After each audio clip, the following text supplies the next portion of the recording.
Assalamualaikum Sobat Juru Kunci Masjid. Setiap video yang kami unggah harus kami komentari sebelumnya. Namun jika Anda tidak berkenan, silakan Anda percepat untuk langsung masuk ke video aslinya yang sudah kami terjemahkan. Kali ini ada dua video yang kami tampilkan. Pertama mengenai kesaksian Erhman sendiri yang menyatakan dia keluar dari agama Kristen dan menjadi agnostik.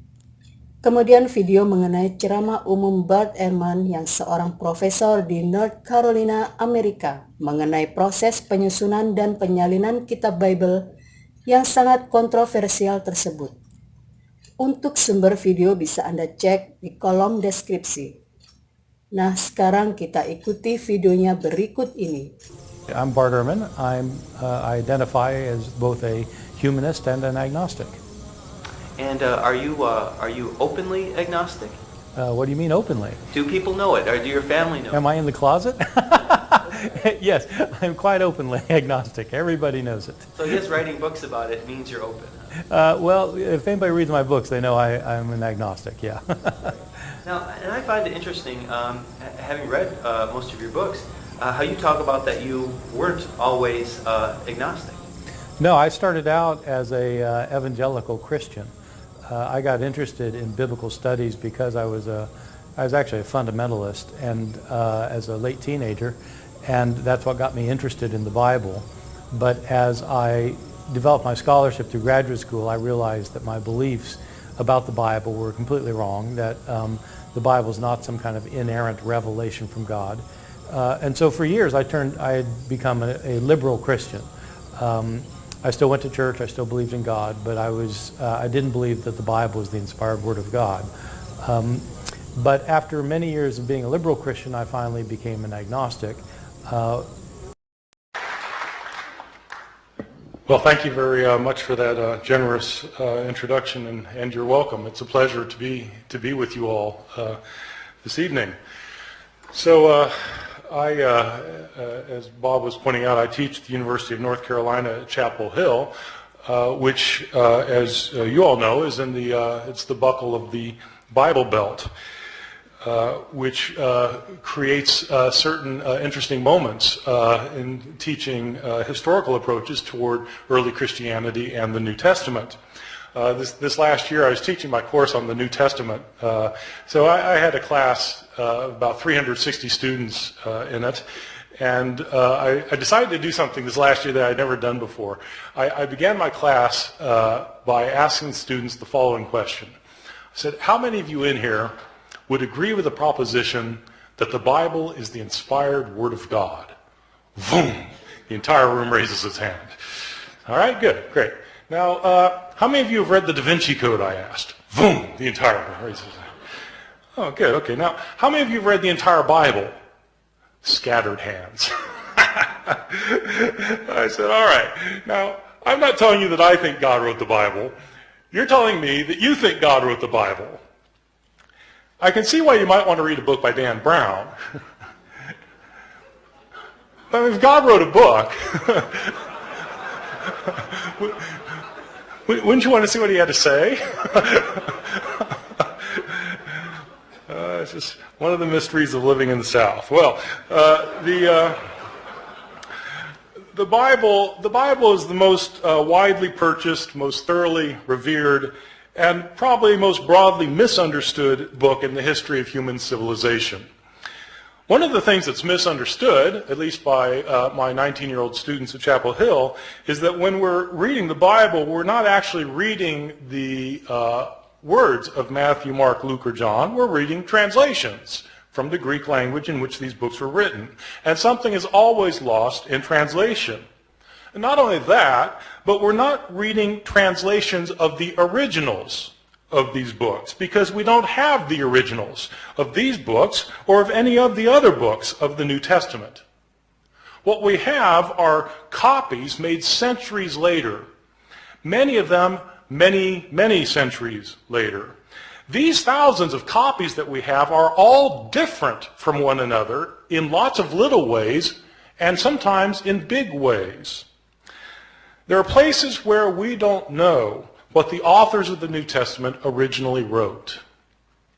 Now, for some Christians, that's not a problem because they don't have a high view of Scripture. For others, it's a very big problem. What does it mean to say that God inspired the words of the text if we don't have the words? Moreover, why should one think that God performed the miracle of inspiring the words of the Bible if he didn't perform the miracle of preserving the words of the Bible? If he meant to give us his very words, why didn't he make sure we received them? The problem of not having the originals of the New Testament, though, is a problem for everyone, not simply for those who believe that the Bible was inspired by God. For all of us, I think, the Bible is the most important book in the history of Western civilization. It continues to be cited in public debates over gay rights, abortion, over whether to go to war with foreign countries, over how to organize and run our society. But how do we interpret the New Testament? It's hard to know what the words of the New Testament mean if we don't know what the words were.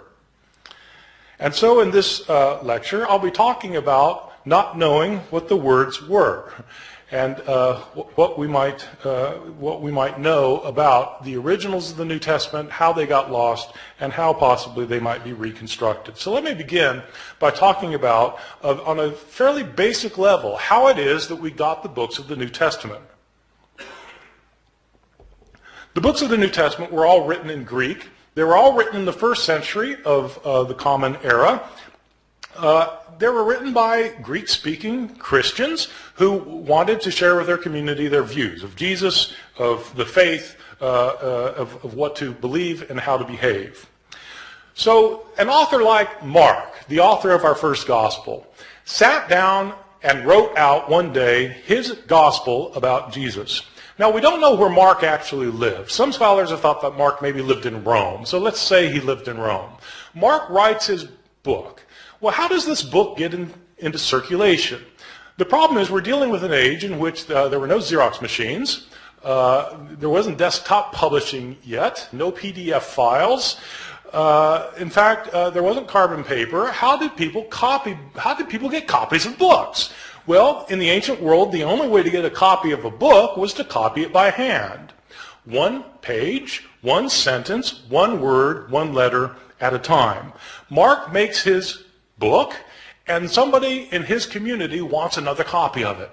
And so that person either makes a copy himself or has somebody else make a copy for him. Now, part of the problem is that in the ancient world, at this time period in the Roman Empire, probably something like 90% of the population was illiterate, couldn't read or write. So not anybody could just make a copy.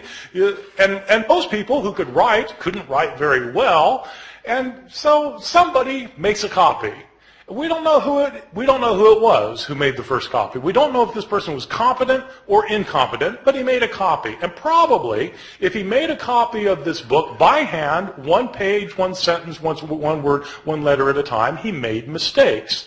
Now, my students sometimes have difficulty believing that people make mistakes when they copy things by hand. And so I tell them, well, you sit down tonight and copy the Gospel of Mark and see how you do. Well, in fact, they'll make mistakes. Now, here we have a problem created because we have the second copy of Mark that is also put in circulation, and somebody wants a copy of Mark, and so they copy the copy. But the copy has mistakes in it. And so the next person who copies it copies the mistakes thinking that they're the original wording. And the second person also makes mistakes of his own. And so he not only reproduces the mistakes of his predecessor, he introduces his own mistakes. And then another person comes along and copies that copy, making the mistakes of both of his predecessors and creating mistakes of his own. And then that book gets put in. And pretty soon you've got copies around the city of Rome that are all different from one another. Now, a visitor comes to Rome from Ephesus, and they have a church back in Ephesus too, and they want a copy of this gospel, and so he takes a copy, makes a copy, takes it back to Ephesus. And then that copy gets copied, and that copy gets copied, and that copy gets copied. Then somebody comes from Smyrna, and they want a copy. And so it goes for year after year after year. We don't have a copy of Mark until around the year 200. About 150 years after Mark was originally written. So not only do we not have the originals, we don't have the first copies, or the copies of the copies of the copies of the copies of the copies of the copies, etc., etc. Mistakes were made en route, and these mistakes were replicated. Now, the only way a mistake gets corrected is if you're copying a copy of Mark, and you come across a sentence that you're pretty sure is wrong because it doesn't make sense, and you try and correct it. And so you correct it to say something other than what it says. The problem is there's no guarantee that you will correct the mistake correctly, right? You might correct the mistake incorrectly, in which case you've got three forms of the text: the original text, the mistake, and the mistaken correction of the mistake. And so it goes on. For year after year, decade after decade, the originals end up getting lost. They get lost. They're either worn out of existence, or people figure, well, we don't need this. I've got a brand new copy of it, and so they throw it away. And all of the books of the New Testament, all 27 books, experience the same fate. And so that is the situation we're dealing with. This is not a situation that's unique to the New Testament. This is a situation that we find for every book from the ancient world.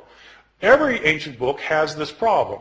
The problem is exacerbated with the New Testament simply because the New Testament has come to be revered as Scripture, and also because, as it turns out, we have more copies of the New Testament than of any other book from the ancient world.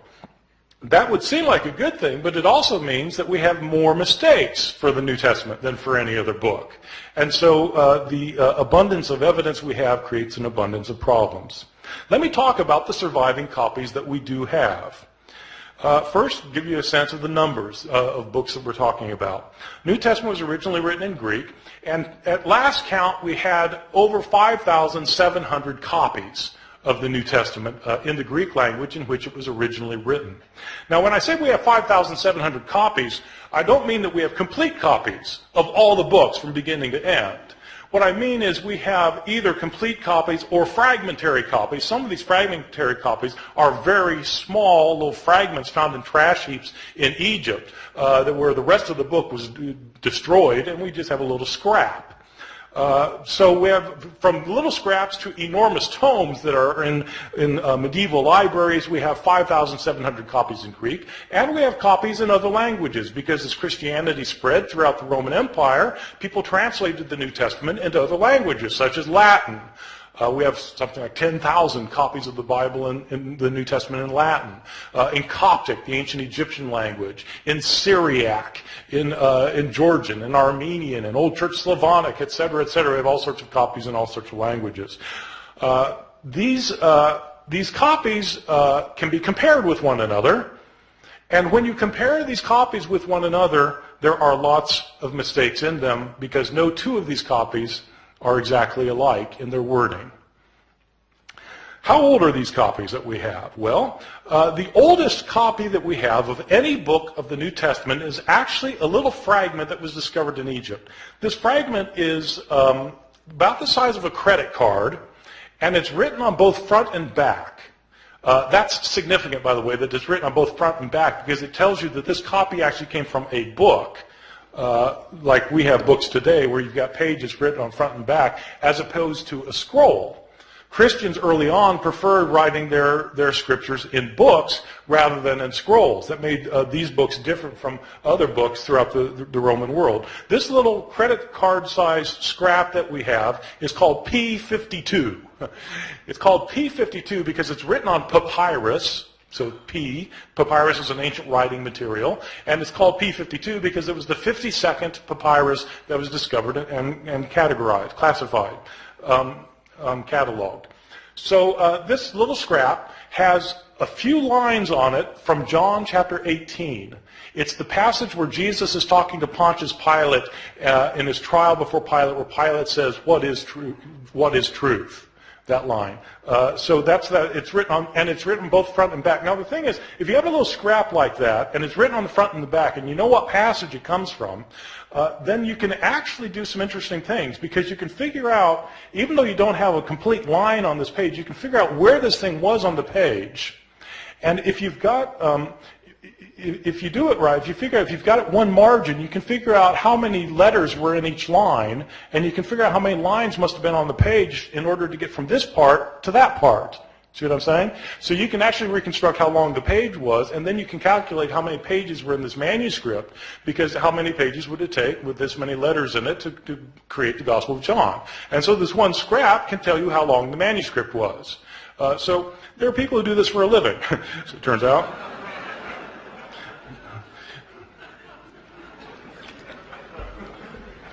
So this is the oldest scrap. How old is it? This scrap, P52, is usually dated to the first half of the 2nd century. The way they date ancient manuscripts is actually on the basis of a handwriting analysis.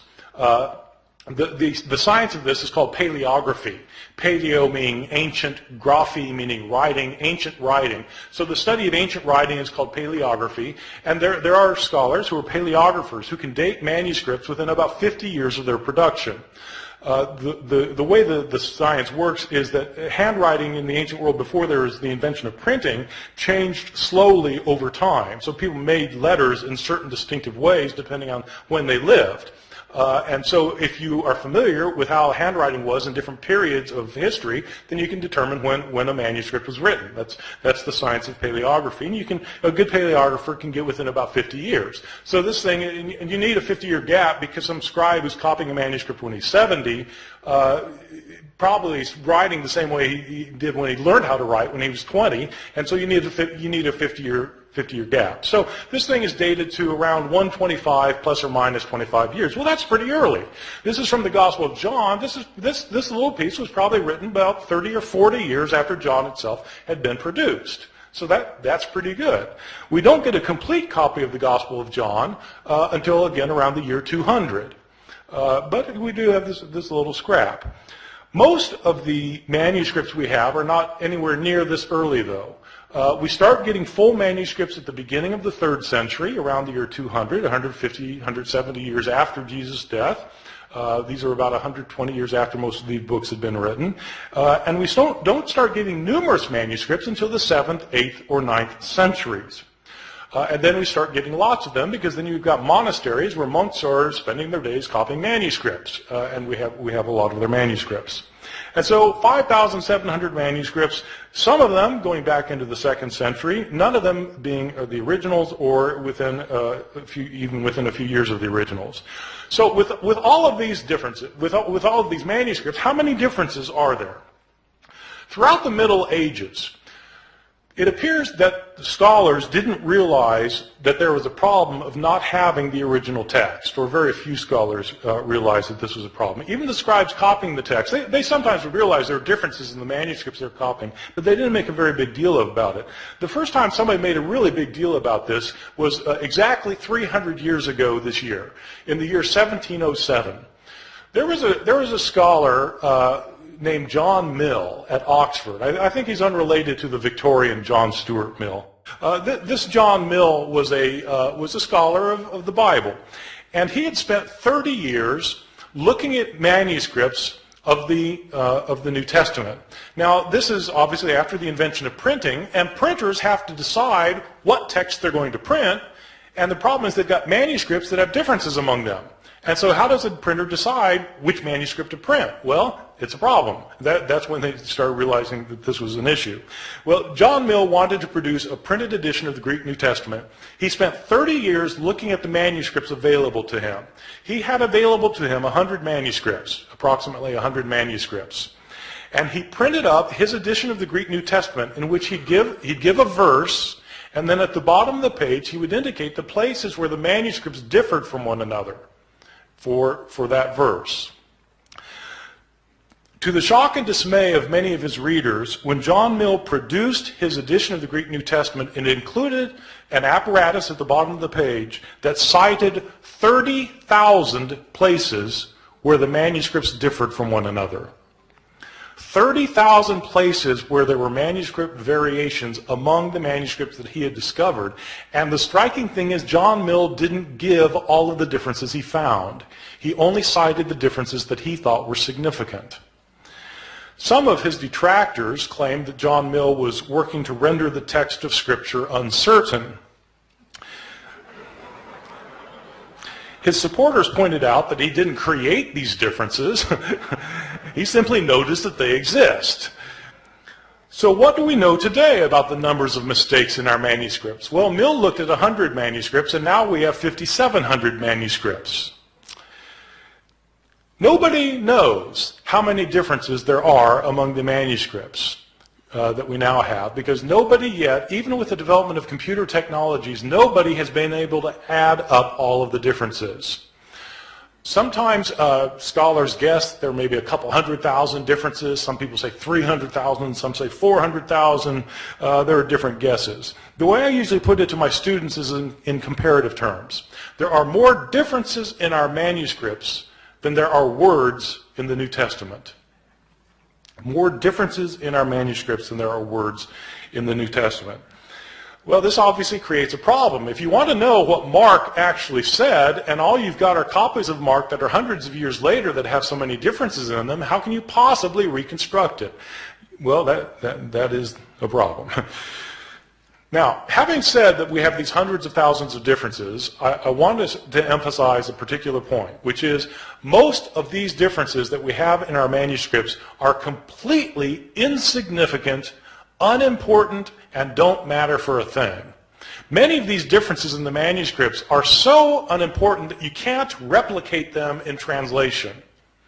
Okay? In other words, like they changed the word order in Greek, where you'd have to translate it the same way no matter what the Greek word order is. So, I mean, it doesn't really matter very much. By far, the vast majority of these hundreds of thousands of differences are significant for nothing more than showing that scribes in antiquity could spell no better than my students can today. And scribes, of course, didn't have spell check.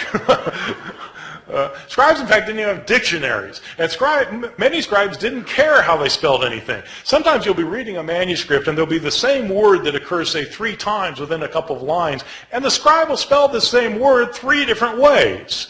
He just doesn't care how the word is spelled. Well, so, you know, you've got lots and lots of those kinds of changes, and what do they matter for? They don't matter at all. So, having said there are all these hundreds of thousands of differences, I want to stress that most of them don't matter for very much. Some of these changes, the ones that don't matter, basically are accidental mistakes. Scribes were sometimes tired or sleepy, sometimes they were distracted, sometimes they were inept or unqualified, and they made mistakes. They would leave out a word, they'd leave out a verse, sometimes they'd leave out a page. They just made mistakes sometimes. One of the common mistakes of scribes is actually kind of interesting. Sometimes, you know, in the New Testament, you'll have a saying where you'll have 2 lines that end with the same words.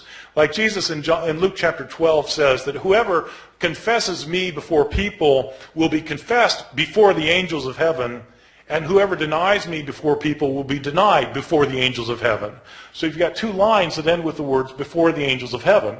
And what scribes sometimes would do is they'd copy down the words before the angels of heaven on the first occurrence, and then, you know, they'd copy it down, then their eye would go back to the page, and their eye would alight on the second occurrence of the same words. Thinking that that's what they had just copied, they'd go then to the next line and start copying there, and as a result, they would leave out the intervening line. See how that works? That kind of phenomenon is where your eye skips from one line to another. It's called parablepsis. Parablepsis. And when you have words that end the line the same way, that's known as homoteleuton. So this kind of mistake is called parablepsis occasioned by homoteleuton. It's on my final exam at Chapel Hill. Probably the most egregious mistake in any manuscript of the New Testament, one of my favorites, is in a manuscript that's manuscript 109.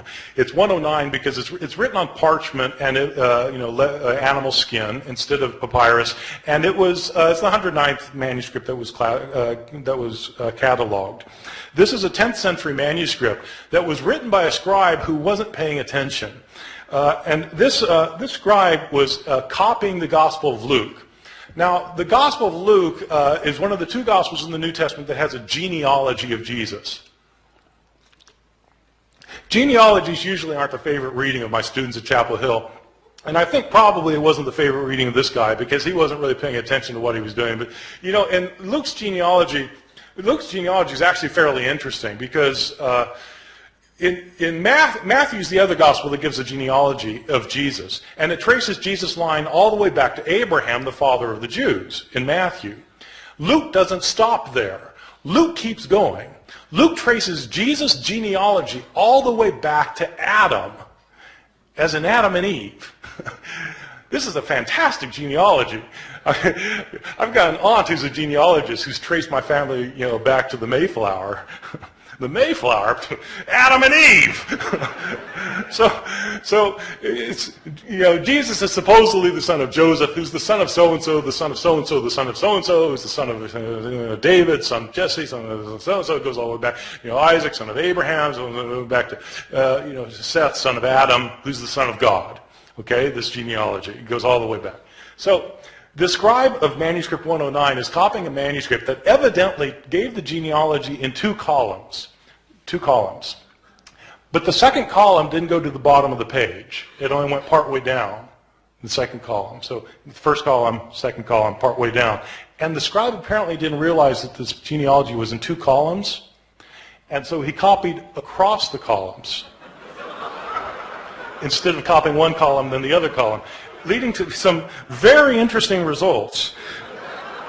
As it turns out, Adam isn't the first human being. There was a man named Phares, who's the father of the human race, and as it turns out, God is the son of Aram. So it happens. These kinds of mistakes are just pure accidental mistakes that scribes mess up in places. There are other kinds of mistakes that are what I think are probably intentional mistakes. I differentiate between accidental mistakes where scribes just slip up and intentional mistakes where it looks like scribes are actually trying to change the text. Now, I don't know for sure that scribes are trying to change the text. I don't have any scribes around to interrogate about the matter. But there are some changes that don't look like they could possibly simply be a slip of the pen. And there are others that are debatable, whether they were a slip of the pen or not. But let me give you a couple of examples, and you'll see that some of these look like scribes maybe wanted to change the text. I'll give you a couple for instances. In Mark chapter 1, the Gospel of Mark, we read at the very beginning that we read, as was written in Isaiah the prophet, behold, I send my messenger before your face to prepare your way for you. Okay, this is in Isaiah the prophet, behold, I send my messenger before you. This is a very interesting passage because the passage that's quoted is not Isaiah. When it says in Isaiah the prophet and then it gives the quotation, the passage quoted is actually Exodus. So it's interesting that in the later manuscripts of Mark's gospel, the text is changed. So that it no longer says in Isaiah, as is written in Isaiah the prophet, now it says as is written in the prophets. You see, getting rid of the problem that in fact this isn't a quotation from Isaiah. Right? See, so maybe that's a slip of the pen, but it looks to me like somebody saw that this could be taken as a mistake, and they changed it as a result. Or give you a second example. In Luke's Gospel, chapter 2, we have the only story of Jesus as a boy in the New Testament. Jesus is a 12-year-old, and we're told that he and his family have taken a trip to Jerusalem to celebrate a festival, probably the Passover festival. It is a peculiar story because they celebrate this festival, and then the family goes back in the caravan back home, and 3 days later they realize Jesus isn't with them. I mean, you might think they would have checked ahead of time, but he's not there, and so they go back to Jerusalem to try and find him, and on the third day his mother finds him in the temple. And this isn't an accident, by the way, that it's on the third day, right? This is a foreshadowing for Luke of what's going to happen at the resurrection narrative, where on the third day Jesus will rise from the dead. Well, so on the third day, his mother finds him in the temple, and there's 12-year-old Jesus talking to the leaders of the Jews and discussing with them matters of the law. And Mary is not pleased, and she sees Jesus finally after tracking him down for 3 days, and she says, "Son, why have you done this? Your father and I have been looking all over for you." Now, when scribes copied this, they were taken aback. Your father and I? But Joseph wasn't his father, right? Jesus was born of a virgin. So it doesn't make sense for Mary to say, your father and I have been looking all over for you. And so there are changes in the manuscripts. Some manuscripts simply say, Joseph and I have been looking all over for you. Some manuscripts say, we have been looking all over for you. But somebody's changing the text because it could be read as a problem. And so they got rid of the problem. I'll give you a third example. This example is in one of Jesus' discourses in the New Testament, in Matthew chapter 24, in which Jesus is talking about what's going to happen at the end of time. This passage actually was very important. I feel a tangent coming on here, by the way. This passage was very important when I moved to Chapel Hill in 1988. Bob, you had been gone for a year at this time.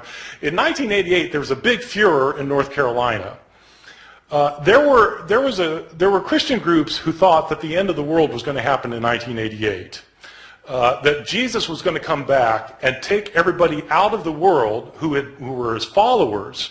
That's the rapture, right? When the rapture, and Jesus comes back, takes people out of the world, and then all hell breaks out on earth for 7 years, and then the end comes, right? So there was a guy who had written a book based on this passage I'm going to talk about in a second. A guy had written this book that was called 88 Reasons Why the Rapture Will Occur in 1988. This book was in 2 million copies. I had students whose parents believed it and literally sold the farm.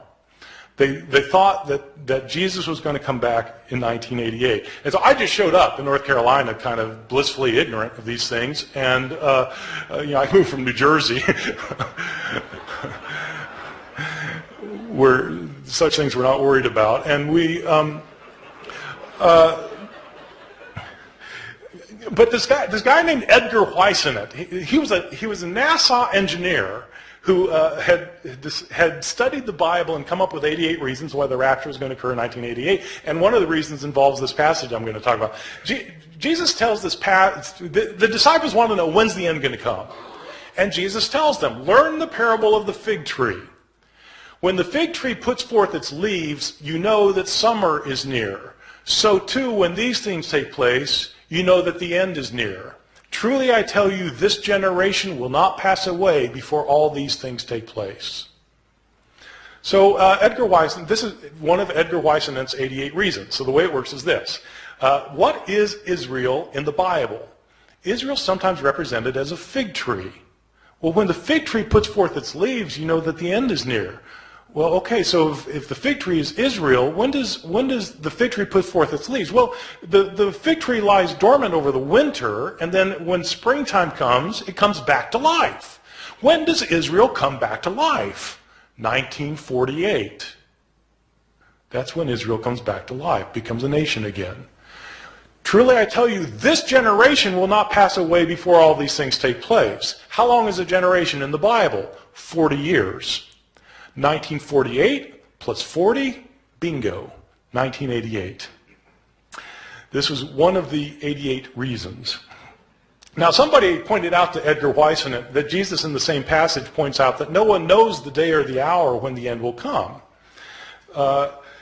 When Whisenant had said that it was going to come during the week of Rosh Hashanah in September, and so they said, but Jesus says no one knows the day or the hour, and Whisenant was completely unfazed. He said, I don't know the day or the hour.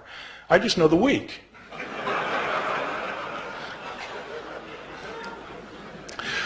All right, so this passage actually throughout Christian history has been important because people have always been trying to figure out when the end's going to come. So in this passage, Jesus says no one knows the day or the hour, not the angels of heaven, nor even the Son, but the Father alone. Okay, Matthew 24:36. Scribes copying that found it to be a peculiar thing to say, though. Not even the Son knows when the end is going to come? I mean, surely the Son of God is all-knowing. Isn't he omniscient? And so how do scribes deal with the problem? They deal with the problem by getting rid of the phrase. And so in later manuscripts, the phrase, not even the Son, is taken out, so that now Jesus doesn't claim to be ignorant about when the end is going to come. So that strikes me as probably an intentional sort of change. All right, so you get accidental changes and you get intentional changes. I want to talk about some of the big differences that you get in some of our manuscripts, just so you can get an idea of how significant this problem can be. Probably the most familiar story in the New Testament Gospels is the story of Jesus and the woman taken in adultery.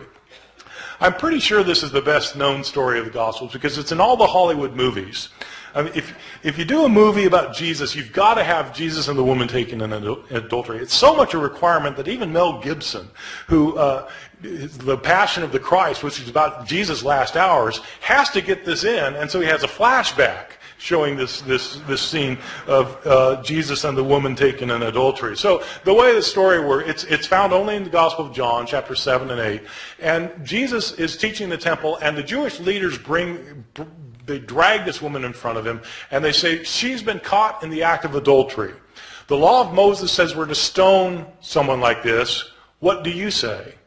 See, this is setting a trap for Jesus, because if Jesus says, well, yeah, stone her, then he's violating his teachings of love and mercy.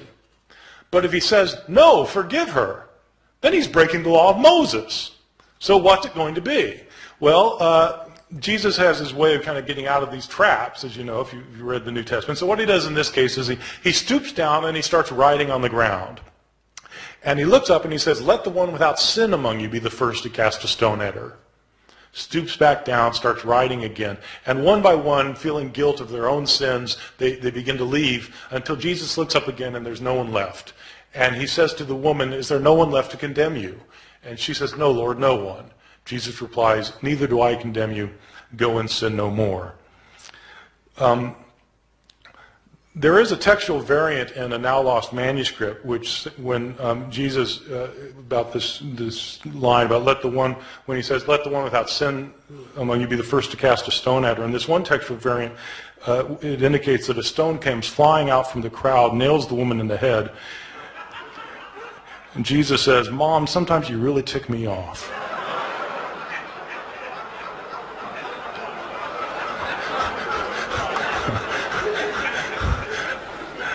I made that up.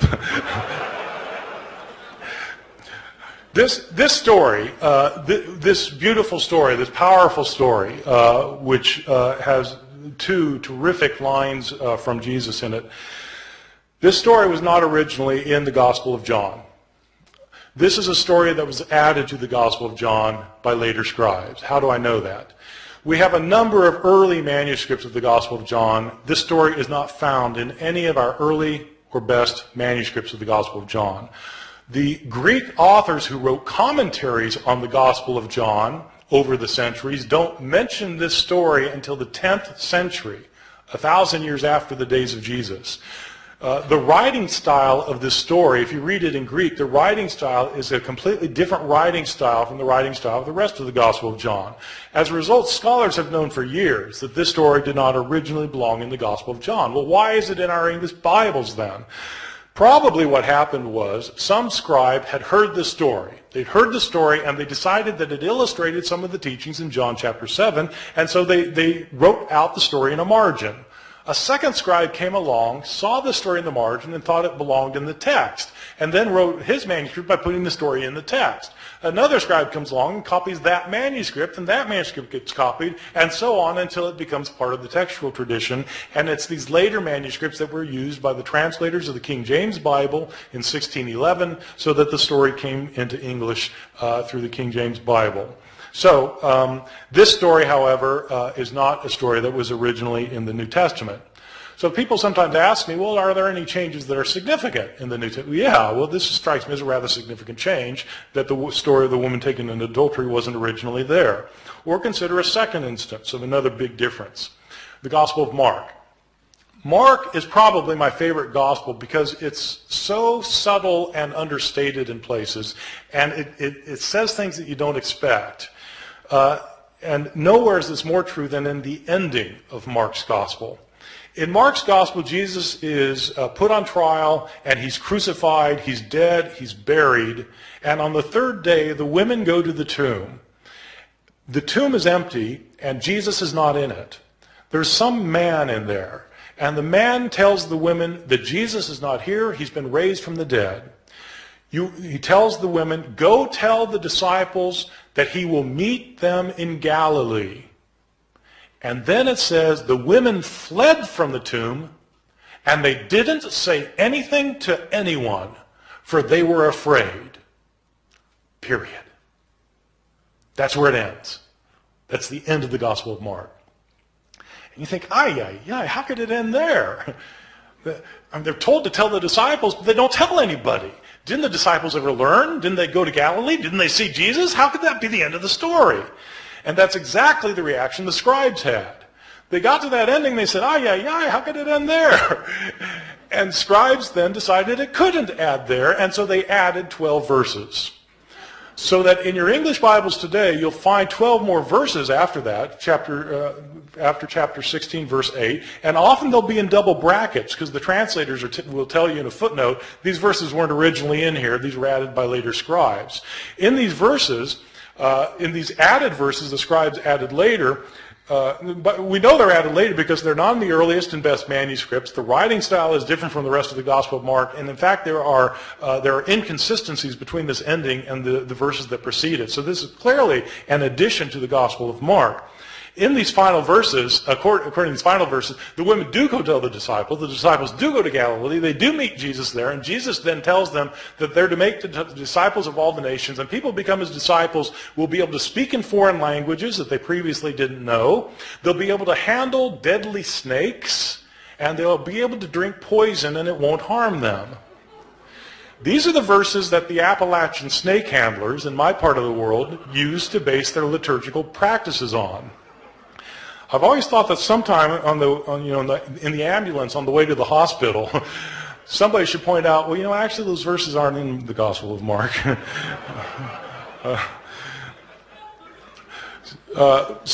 Mark actually ends with the women not saying anything to anyone, for they were afraid.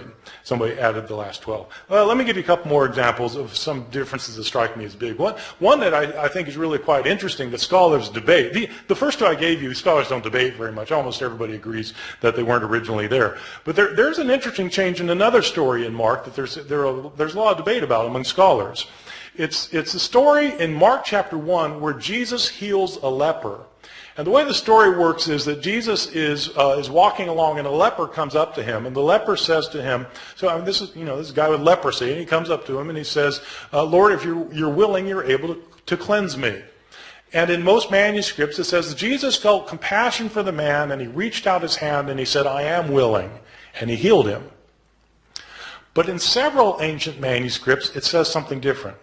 In these other manuscripts, instead of saying Jesus felt compassion for the man, it says, and Jesus got angry and reached out his hand and said, I am willing, be cleansed. Getting angry.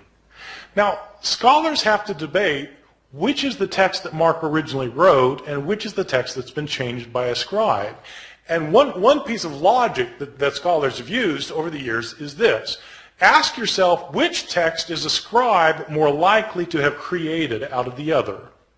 Is the scribe likely to have taken the text that says Jesus felt compassion and changed it to say Jesus got angry?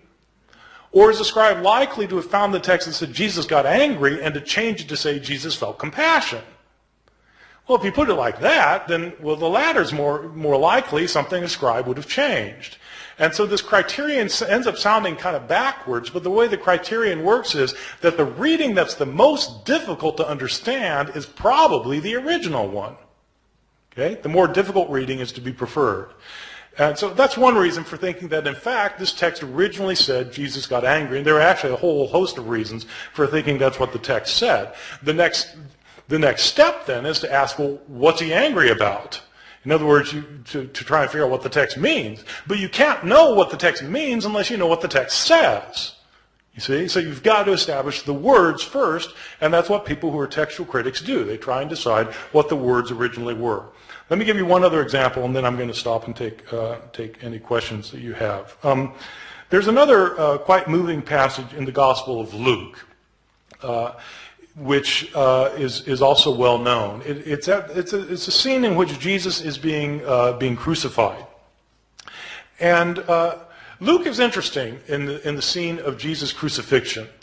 Luke is interesting at the scene of the crucifixion because it's unlike what happens in, Luke is unlike what happens in Mark's gospel, the story of the crucifixion.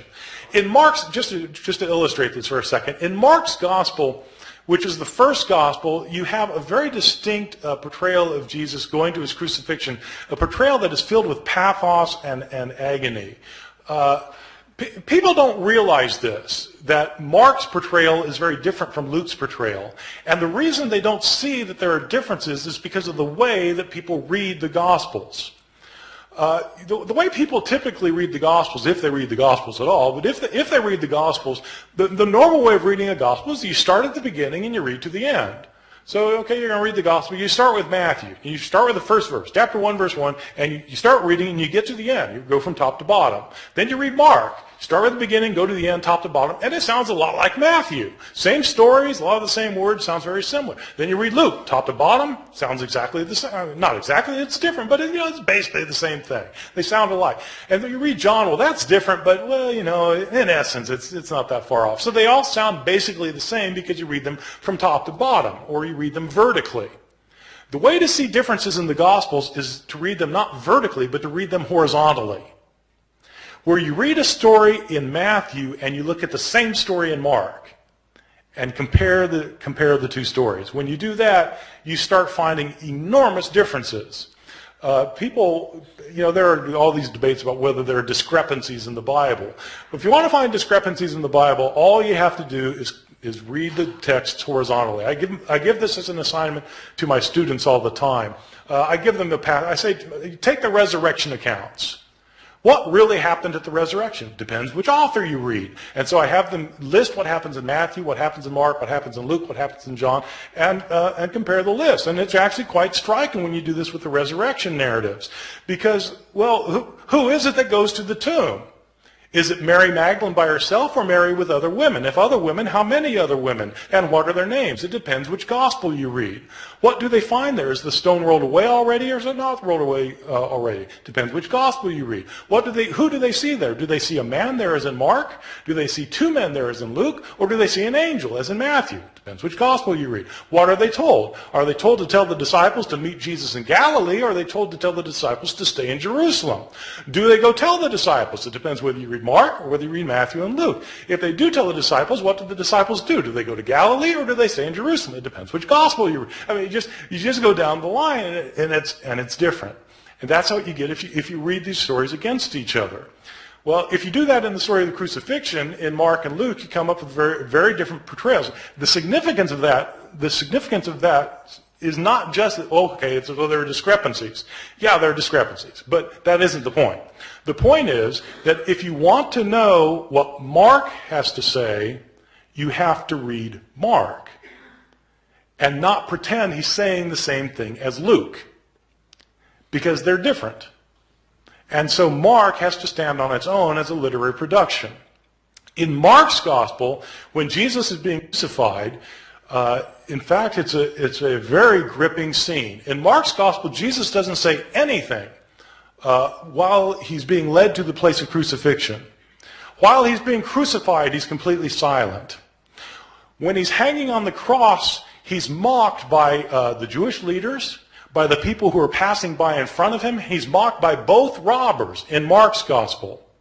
Jesus doesn't say anything until the end in Mark's gospel. At the end, he cries out, Eloi, Eloi, lama sabachthani, my God, why have you forsaken me?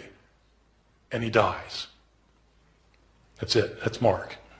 Very, very powerful and gripping. But people don't realize this because people think Jesus said all sorts of other things on the cross. Well, why do they think that? Because they've read Matthew, and they've read Luke, and they've read John, and they end up with the 7 last words of the dying Jesus, which are found in not one of the Gospels, but by smashing all of the Gospels together into one big Gospel. Now, it's perfectly legitimate to do that if you want to do that. If you want to read the Gospels and smash them all together so they're all right and they're all saying the same thing, but you have to realize that if you're doing that, you're writing your own Gospel. And you're making it say something that's different from any of the Gospels of the New Testament. Okay, so I mean that's the effect of doing that. In Luke's gospel, Jesus is not silent. He's not silent on the way to be crucified. He sees women weeping for him, and he turns to them and he says, daughters of Jerusalem, don't weep for me. Weep for yourselves and for your children, for the fate that's to befall you. He's more concerned about these women than himself in Luke's gospel. In Luke's gospel, he's not quiet while he's being nailed to the cross. He prays, Father, forgive them, for they don't know what they're doing. While he's hanging on the cross, he actually has an intelligent conversation with one of the robbers. The one guy maligns Jesus. The other robber says to the other person to be quiet because Jesus hasn't done anything to deserve this. And then he turns to Jesus and says, Lord, remember me when you come into your kingdom. And Jesus says, truly I tell you, today you will be with me in paradise. Jesus knows exactly what's happening to him in Luke's gospel. Not in Mark, but in Luke he knows exactly what's happening to him. He knows what's going to happen to him after it happens to him. He's going to wake up in paradise and this guy's going to be next to him. And at the end, the most telling thing of all is that Jesus, instead of crying out, my God, why have you forsaken me? He doesn't say that in Luke. What he says is, Father, into your hands I commend my spirit. And he dies. In Luke's gospel, Jesus is completely in control of the situation. He knows what's going on. He knows why it's going on, unlike Mark, where he seems to be in doubt. This verse about Father, forgive them, for they don't know what they're doing, is a very interesting verse. In early Christianity, this verse was interpreted not as a prayer of forgiveness for the Romans who were crucifying him. It was interpreted as a prayer for the Jews who had turn Jesus over to the authorities. Jesus is asking for forgiveness for the Jewish people in the interpretation of the early Christian interpreters of the passage. That makes it striking that in some manuscripts from the early years, this prayer is omitted by some scribes. Why would scribes take that lovely verse out? Well, it should be obvious why they took it out. They took it out because they interpreted it as a prayer of forgiveness for Jews, and these scribes didn't think God had ever forgiven the Jews. In the 2nd and 3rd centuries, Christians started saying that Jews are guilty for the killing of Christ, and that, in fact, the destruction of the city of Jerusalem in the year 70 by the Roman armies was a punishment by God given to the Jewish people for rejecting their own Messiah.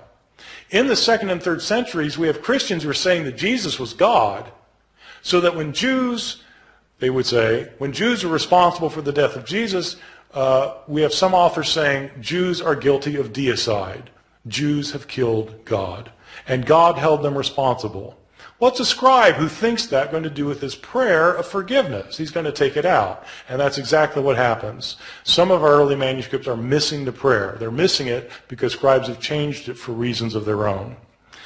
These are some of the big differences that you can find in the New Testament manuscripts, and there are all sorts of differences that you find. Some are related to theological disputes of early Christianity, where scribes have changed the text to make it coincide more closely with their own theological views. Some of these changes have to do with relationships of Christians and Jews. Some of these changes have to do with Christian understandings of women. There continue to be debates today in churches, Christian churches, about whether women should have leadership roles. Well, these debates often hinge on verses that have been changed by scribes. You can guess which way scribes changed these verses. In the 2nd and 3rd centuries, when women's roles were being suppressed, all of a sudden manuscripts start showing up in which women are told to be silent in the churches. This is the sort of change that scribes made. The textual critic is somebody who tries to deal with this phenomenon of manuscripts that have so many changes in them. There are actually two things that a textual critic does. One thing that is, of course, primary importance is to figure out what an author actually wrote. Because you can't interpret an author, whether you're talking about Plato or Aristophanes or Homer or Mark or Matthew or Luke or John. You can't interpret what an author said unless you can't interpret what he said unless you know what he said. You've got to have his words, and so textual critics try to reconstruct to the best of their ability what an author actually wrote. A textual critic also, though, is interested in knowing why the text got changed. Why did scribes change the text? I mean, it's interesting to see that sometimes they fell asleep, but beyond that, what kind of theological motivations were there for changing the text? What kind of ideological influence were affecting these scribes? When we know more of that kind of information, we're better able to understand both the scribes and their own historical context as people living in the early centuries, especially the early centuries, a time period about which we have very little information about Christianity otherwise. Thank you very much.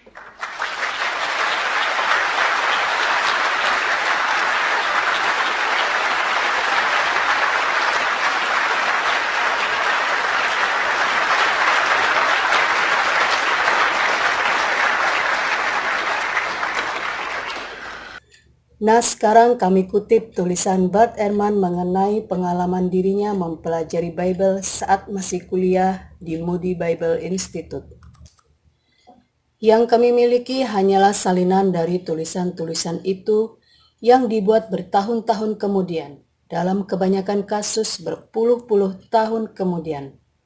Selain itu, tidak satupun dari salinan-salinan itu benar-benar akurat, karena para penyalinnya secara tidak sengaja dan atau sengaja mengubah beberapa bagiannya. Semua penyalin melakukannya. Maka alih-alih memiliki kata-kata terilham dari autograf-autograf itu, yakni naskah-naskah aslinya, kita hanya mempunyai salinan-salinan yang syarat kekeliruan dari autograf-autograf itu. Oleh karenanya, salah satu tugas yang paling mendesak adalah memastikan apa yang dikatakan Bible yang asli.